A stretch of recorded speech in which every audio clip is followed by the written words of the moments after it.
Assalamualaikum warahmatullahi wabarakatuh. Waalaikumsalam warahmatullahi wabarakatuh. Anakku yang soleh-solehah, marilah kita awali kegiatan KP kali ini dengan bacaan doa. Silakan ketua kelas untuk menyiapkan.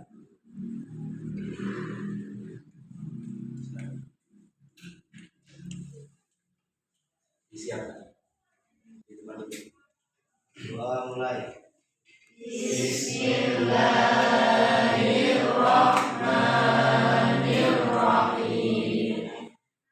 Raditu billahi rabba wa bil islami dina wa bi Muhammadin sallallahu alaihi wasallam nabiyyan wa rasulah.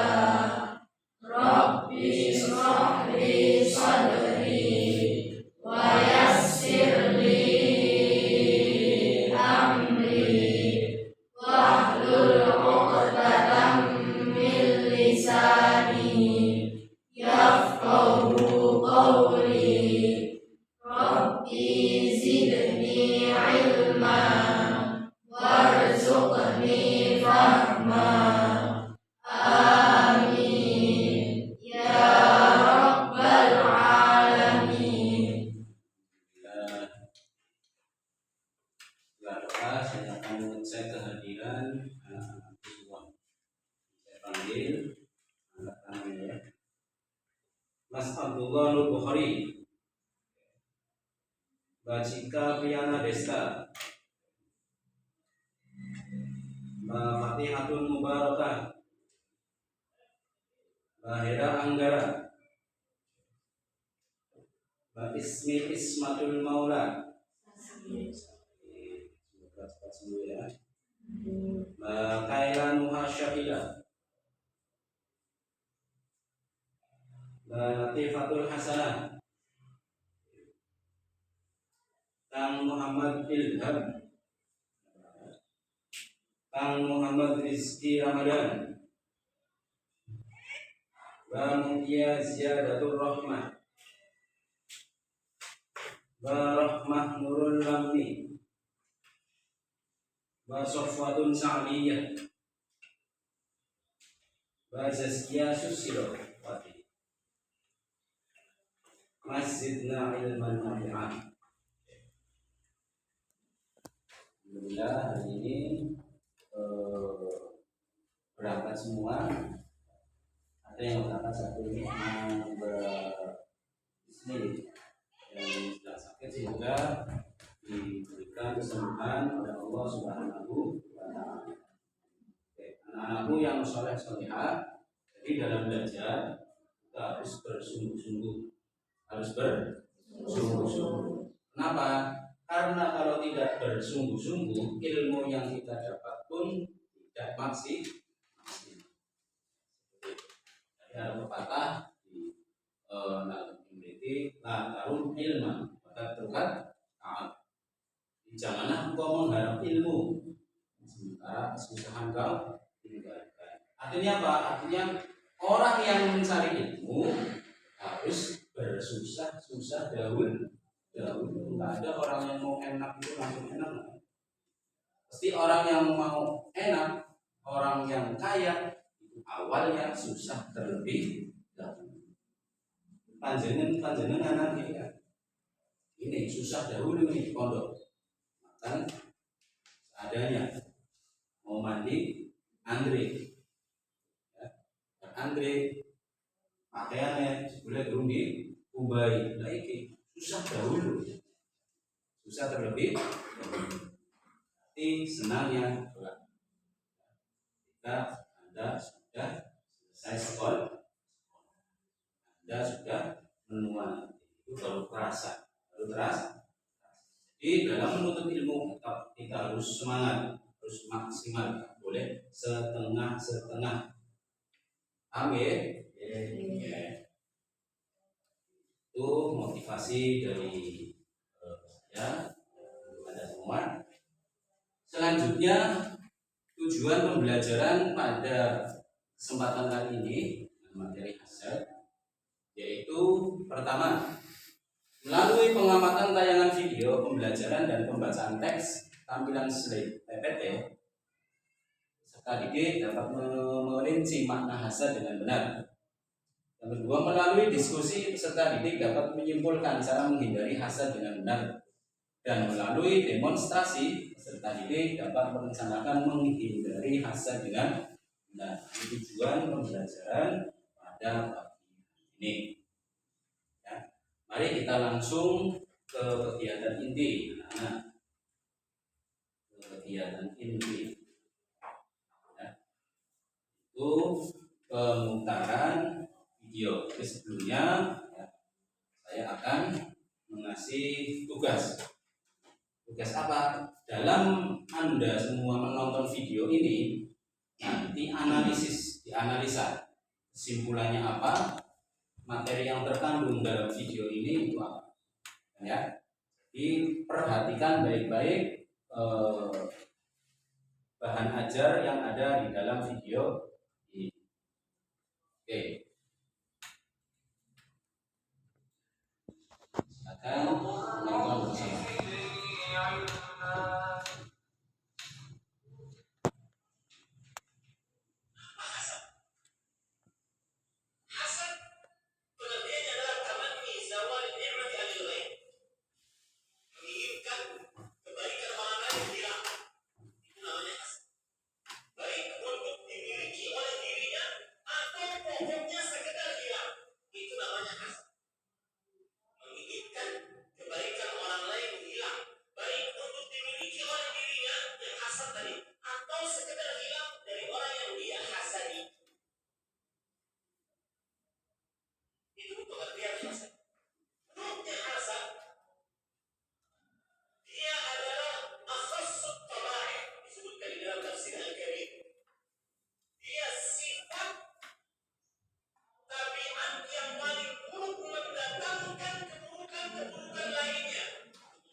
Iblis kepada Adam.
kiamat nanti akan terjadi al-haraj, pembunuhan yang begitu banyak, sampai yang membunuh mengatakan la yadri al-qatil fima qata. Yang membunuh tidak tahu kenapa sih harus bunuh orang ini. Wa la yadri al-maqtul fima qutil.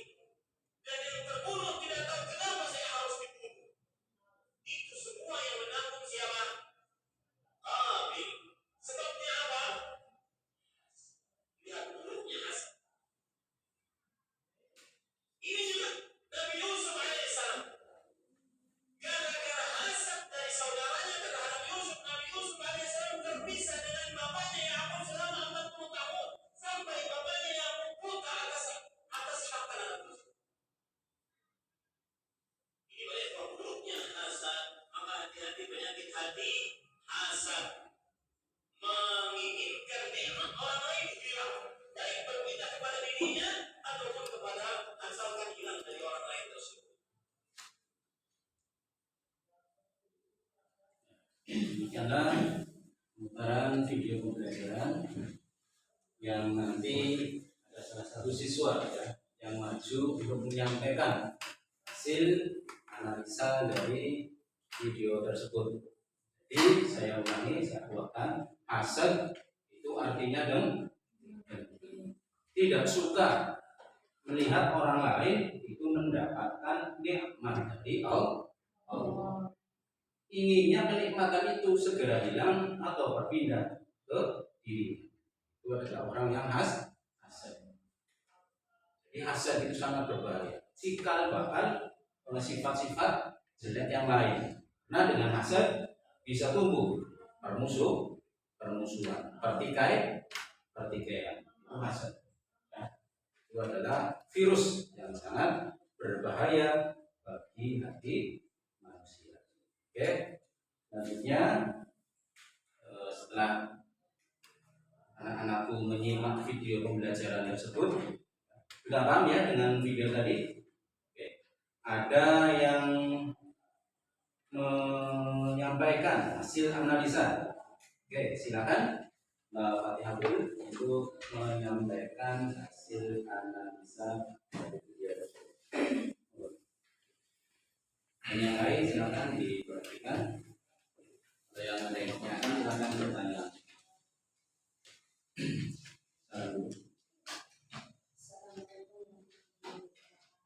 Waalaikumsalam warahmatullahi wabarakatuh.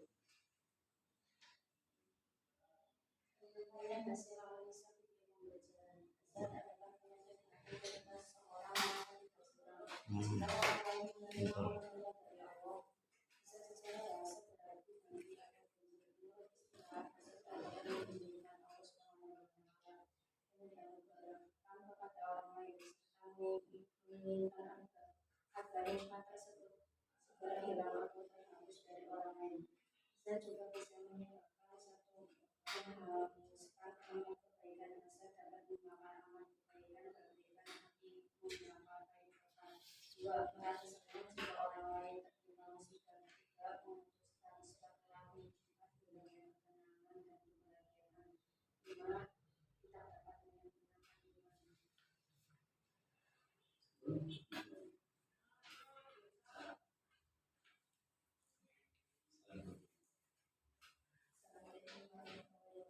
Waalaikumsalam warahmatullahi wabarakatuh. Tepuk tangan untuk Mbak Fatihah.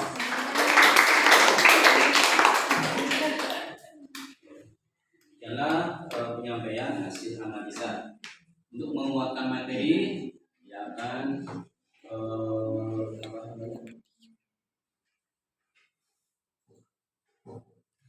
mengungkapkan sedikit PPT atau PowerPoint. Oke. Silakan Anda perhatikan. Jadi materi pada kali ini itu tentang akhlak tercela yang berupa hasad. Apa itu hasad? Hasad adalah penyakit hati ketika seseorang merasa tidak senang jika orang lain menerima karunia dari Allah. Jadi orang tersebut benci, tidak senang jika orang lain mendapat nikmat. Baik itu berupa nikmat harta benda ataupun nikmat prestasi. Tuh. Kemudian menurut istilah hasad adalah membenci nikmat Allah yang dianugerahkan kepada orang lain serta menginginkan agar nikmat tersebut segera hilang atau terhapus dari orang tersebut. Iya, itu adalah pengertian dari hasad. Hasad secara bahasa berarti iri, dengki atau benci. Secara ringkasnya, secara bahasanya hasad itu iri, hasad itu dengki, hasad itu benci. Okay. Berikutnya sebab-sebab hasad. Jadi hasad itu muncul karena ada penyebabnya. Apa itu? Penyebabnya yaitu adanya rasa permusuhan dan kebencian kepada seseorang. Awal mula hasad itu karena sudah ada permusuhan, sudah ada kebencian pada orang tersebut. Kemudian yang kedua, adanya sifat takabur atau sombong, yakni merasa diri sendiri yang paling baik, paling benar atau paling hebat. Itu penyebab kedua. Ini itu memang benar-benar sudah mempunyai sifat sombong. Kalau sudah sombong, secara otomatis hasad akan muncul dengan sendirinya. Dan itu adalah penyakit hati. Jadi anak-anakku yang saya penyakit hati itu sangat berbahaya sekali. Sangat berbahaya. Kenapa? Karena bisa menyakiti manusia yang lain. Kita tidak tersakiti, tapi orang lain bisa tersakiti gara-gara penyakit hati. Coba contohnya sombong.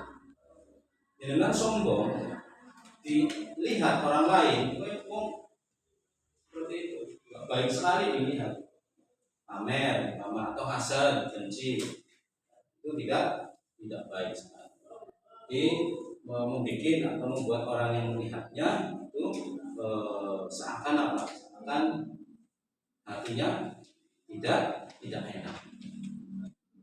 Kemudian dari sifat dan sikap seperti ini, seseorang tidak suka terhadap keberhasilan dan kemajuan yang dicapai orang lain. Timbulnya sifat sombong, yang timbulnya sifat benci, itu membuat ketika ada temannya sendiri berprestasi, dia akan tidak suka. Dia iri. Kalau ada orang-orang yang masih seperti itu di hatinya, berarti orang itu masih mengidap penyakit hasad atau iri, benci, atau dengki. Dampak negatif hasad. Ini dampak negatifnya. Orang yang mempunyai hasad, orang yang sifat iri, itu apa dampaknya? Yang pertama, menghanguskan amal kebaikan. Amal yang lama-lama sudah kita kumpulkan, amal soleh, amal baik kita sudah kumpulkan, ternyata hilang seketika gara-gara sifat hasad. Eman. Merasa senang jika orang lain tertimpa musibah. Nah, ini aneh sekali. Orang lain tertimpa musibah malah jadinya senang. Kalau waras. Kayaknya orang itu nggak waras kalau seperti itu. Dongengnya tetangganya lagi kena musibah ya diparani, dibatiri, dimenang, dihibur, malah kesenangan, malah tertawa. Tuh aneh berarti orangnya. Yang ketiga, memutus tali silaturahmi. Orang hasad itu bisa memutus tali persahabatan. Kita mesti sudah mengalami sendiri mungkin ya. Nah, ini contoh-contoh yang sudah setiap kali sehari-hari kita jumpai. Orang yang hasad, orang yang iri, benci, ya bisa memutus tali tali persahabatan. Yang keempat, hilangnya ketenangan dan kebahagiaan. Orang yang hasad, orang bakalan bahagia, orang bakalan tenang. Bisa ya Pak Ustaz, karena orang yang hasad itu sedikit-sedikit iri, pengen kayak temannya yang lebih hebat, sedikit-sedikit iri, pengen seperti tetangganya yang habis beli mobil, sedikit-sedikit benci dengan temannya yang telah membeli HP baru. Itu nggak ada rasa tenang, nggak ada rasa bahagia di orang yang mempunyai sifat hasad. Yang kelima, tidak dapat menyempurnakan iman. Ya, yang paling hebat lagi itu imannya tidak bisa sempurna. Karena ini itu sama teman saja iri, benci, sombong. Nah, Muslim akhul Muslim, wong Islam ya akhirnya kalau wong Islam. Oke. Nah ini kiat cara menghindari perilaku hasad biar kita tidak tertimpa virus hasad itu seperti apa? Ini yang pertama, memperbanyak bersyukur atas nikmat yang diberikan oleh Allah. Selalu bersyukur apapun banyak. Ya, harus selalu bersyukur. Kita memandang dunia itu harus memandang ke bawah, jangan ke atas. Kalau ke atas repot. Jangan kalau memandang dunia lihatnya ke bawah. Orang yang di bawah kita. Orang yang ekonominya masih di bawah orang itu ya cukup hanya untuk makan minum sehari-hari, bisa beli alhamdulillah saya bisa punya. Jangan lihat ke atas, wah tangga saya itu kaya punya mobil, kalau ke atas ya susah akhirnya tidak bersyukur. Padahal Allah itu mengajarkan pada manusia untuk selalu bersyukur atas nikmatnya. Yang berikutnya, menanamkan kesadaran bahwa sifat hasad akan membawa seseorang menderita batin. Tadi tidak akan bahagia, tapi penyakit batin malah tidak bahagia. Ini kenapa iya? Karena selalu sakit hati, selalu tidak bumbung melihat temannya itu berprestasi, melihat temannya itu lebih baik, melihat tetangganya itu beli kulkas, beli mobil, selalu sakit hati sehingga sehari-hari ya hidupnya tidak akan bahagia. Itu orang yang mempunyai sifat hasad. Kemudian cara yang menghindari berikutnya yaitu menumbuhkan kesadaran bahwa akibat dari sifat dengki itu adalah permusuhan yang akan membawa kepada petaka. Kalau sudah bermusuhan itu biasanya cepat atau lambat bisa terjadi pertikaian atau tawuran, kantung-kantungan. Itu yang rugi siapa ya, diri sendiri. Kenapa bisa terjadi seperti itu? Karena hasad. Yang berikutnya, memelihara sikap rendah hati, tidak sombong atau membanggakan diri, dan meyakini bahwa semua yang kita miliki adalah titipan dari Allah. Ya, sadar diri apa yang kita miliki itu semuanya dari Gusti Allah. Kecantikan yang memberi Allah Gusti Allah, tampanan yang memberikan Gusti Allah. Itu tidak lama. Umur saya cantikan ketampanan sudah pun kegagahan semua negeri kira Pak Ustaz bertimbung pemberian dari Allah. Jangan bangga sadar diri.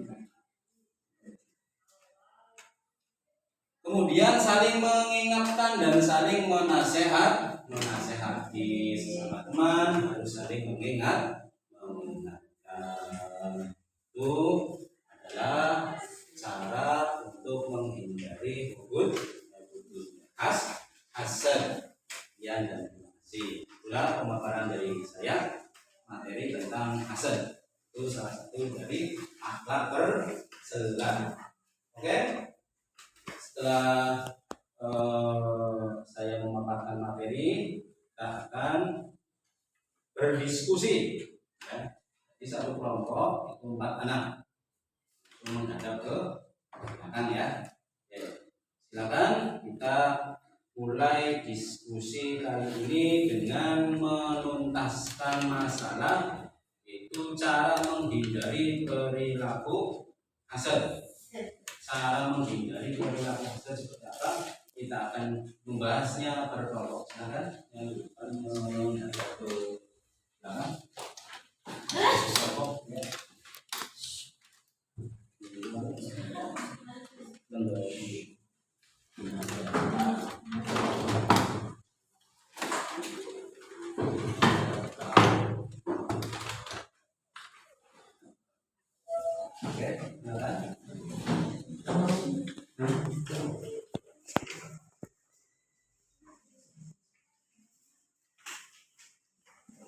Dengan materi menganalisis menganalisis sebab-sebab hasad ya, menganalisis sebab-sebab hasad.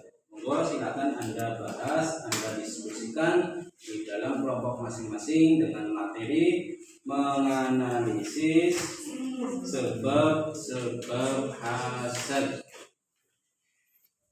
Dan langsung ini Pak Guru mengadakan penilaian tentang kelompoknya.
Lima menit lagi untuk diskusi.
Oke, selesai untuk diskusinya. Silakan menghadap ke depan. Kita akan menyaksikan presentasi dari setiap kelompok. Nanti diwakili salah satu siswa dari kelompok tersebut. Oke, silakan untuk kelompok pertama. Dari kelompok pertama silakan Mbak Hera untuk menyampaikan hasil diskusinya. Assalamualaikum warahmatullahi wabarakatuh. Waalaikumsalam warahmatullahi wabarakatuh. Presentasi hasil diskusi kelompok. Diskusi menganalisis hasad. Ada dua sebab utama yang membuat seseorang melakukan hasad. Pertama, adanya rasa kemusuhan dan kebencian kepada seseorang. Seseorang yang mempunyai permusuhan dan kebencian pada seseorang itu merupakan cikal bakal atau ulama dari sifat hasad. Yang kedua, adanya sifat takabur atau sombong, yakni merasa diri sendiri yang paling baik, paling benar atau paling hebat. Sombong juga merupakan sebab munculnya sifat hasad. Maka orang sombong menganggap dirinya lah yang paling hebat dan yang paling panas sebagainya.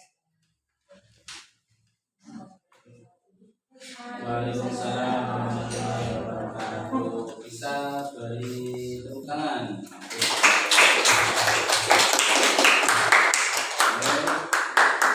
Ya, presentasi dari setiap kelompok. Untuk berikutnya yaitu sesi tanya jawab. Jadi nanti silakan bertanya kepada saya dan nanti yang menjawab ya, teman-teman kalian sendiri. Ada yang mau bertanya silakan. Oke, monggo Mbak Zaskia Susilawati. Silakan. Ya.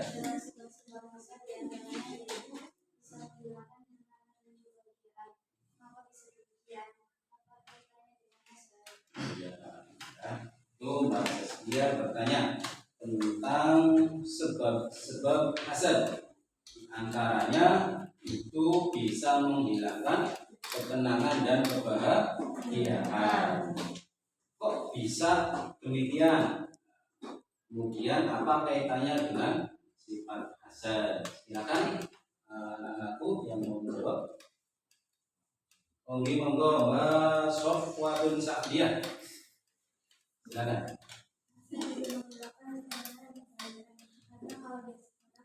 Nah, keras.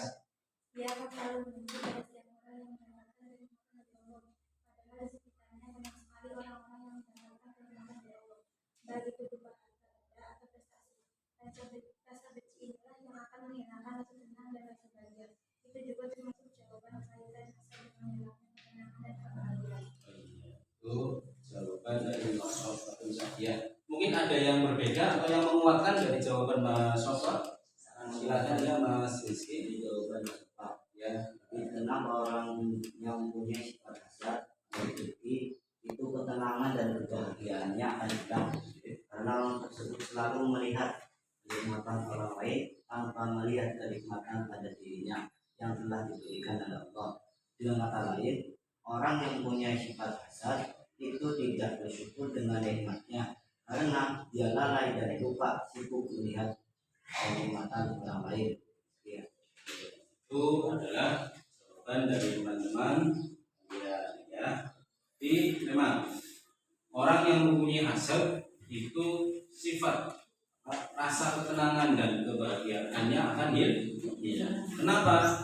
Tadi karena apa? Karena dia tidak mensyukuri nikmat dari Allah. Kunci untuk bahagia itu satu, itu bersyukur atas nikmat yang diberikan oleh Allah. Jadi kita beri tepuk tangan untuk semua yang menjawab tadi yang banyak.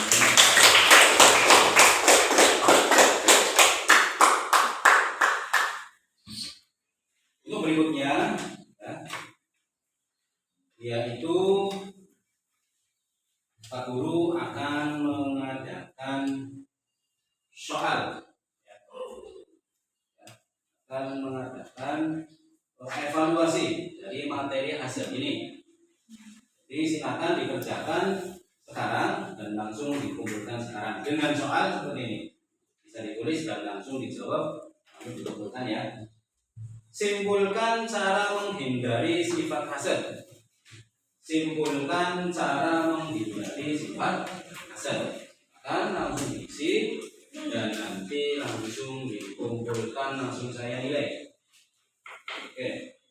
Simpulkan cara menghindari sifat hasad.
Sudah? Oke, kalau sudah bisa langsung dikumpulkan ya. langsung dikumpulkan. Untuk berikutnya yaitu kesimpulan dari materi pada pertemuan kali ini. Kesimpulannya dari hari ini, apa pengertian hasad? Ayo bareng-bareng. Hasad adalah yang di hati ketika seseorang merasa tidak senang jika orang lain menerima karunia dari Allah. Hasad secara bahasa berarti dengki atau benci. Menurut istilah, hasad adalah membenci nikmat Allah SWT yang dianugerahkan kepada orang lain serta menginginkan agar nikmat tersebut segera hilang atau terhapus dari orang lain. Untuk pengertian hasad. Berikutnya, sebab-sebab munculnya sifat hasad itu apa saja? Ada dua sebab utama yang membuat seseorang berlaku hasad. Yang pertama, adanya rasa permusuhan dan kebencian kepada seseorang. Yang kedua, adanya sifat takabur atau sombong, yakni merasa diri sendiri yang paling baik, paling benar atau paling hebat. Dari sifat dan sikap seperti ini, seseorang tidak suka terhadap keberhasilan dan tujuan yang dicapai orang lain. Itu sifat hasad. Kemudian dampak negatif bagi orang yang mempunyai sifat hasad apa saja? 1. Menghapuskan amal kebaikan hasad dapat membakar amal kebaikan bagaikan api membakar kayu bakar. 2. Merasa senang jika orang lain tertimpa musibah. 3. Memutus tali silaturahmi. 4. Hilangnya ketenangan dan kebahagiaan. 5. Tidak dapat menyempurnakan iman. Itu adalah dampak negatif dari hasad. Berikutnya, bagaimana cara menghindari hasad? Mas Rizky, coba bagaimana caranya? Antara lain, 1. Berbanyak bersyukur atas nikmat yang diberikan Allah. 2. Menanamkan kesadaran bahwa sifat hasad akan membawa seorang menderita batin. Oke, cukup. Selanjutnya, Mbak Cika. Berpikir positif atas segala kejadian dan muncul kesadaran bahwa itu terisi penting pada permusuhan yang akan membawa kepada 5. Memelihara sikap rendah hati, tidak sombong atau mengundurkan diri. Bersama-sama. Yang ke? 6. Saling mengingatkan dan saling menasihati. 7. Bersikap realistis melihat kenyataan. 8. Mempunyai pendirian dan tidak mudah terprovokasi. 9. Senantiasa ingat pada Allah dan minta perlindungan kepadanya agar terhindar dari sifat hasad. Demikianlah kesimpulan materi pembelajaran pada kesempatan kali ini. Jadi anak-anakku, saya tentunya untuk memotivasi anak-anak sore-sore semua, karena dengan tujuan apa? Untuk biar belajarnya semangat. Ingat nanti di rumah lalu bantu orang tua jaga kesehatan, jangan banyak bermain, apalagi dan selalu membantu orang tua. Lupa waktu istirahat juga harus istirahat di sekolah, jangan tidur terlalu malam. Anak-anakku yang soleh-soleha, di materi yang akan datang yaitu ujub. Ujub itu apa? Ujub adalah rasa bangga diri. Ada hubungannya dengan hasad? Ada. Hasad ini ujub, bangga diri. Orang yang hasad biasanya itu mempunyai sifat ujub, membanggakan diri. Orang yang hasad itu bisa mempunyai sifat membanggakan diri atau ujub. Itu pertemuan yang akan datang kita akan membahas tentang ujub.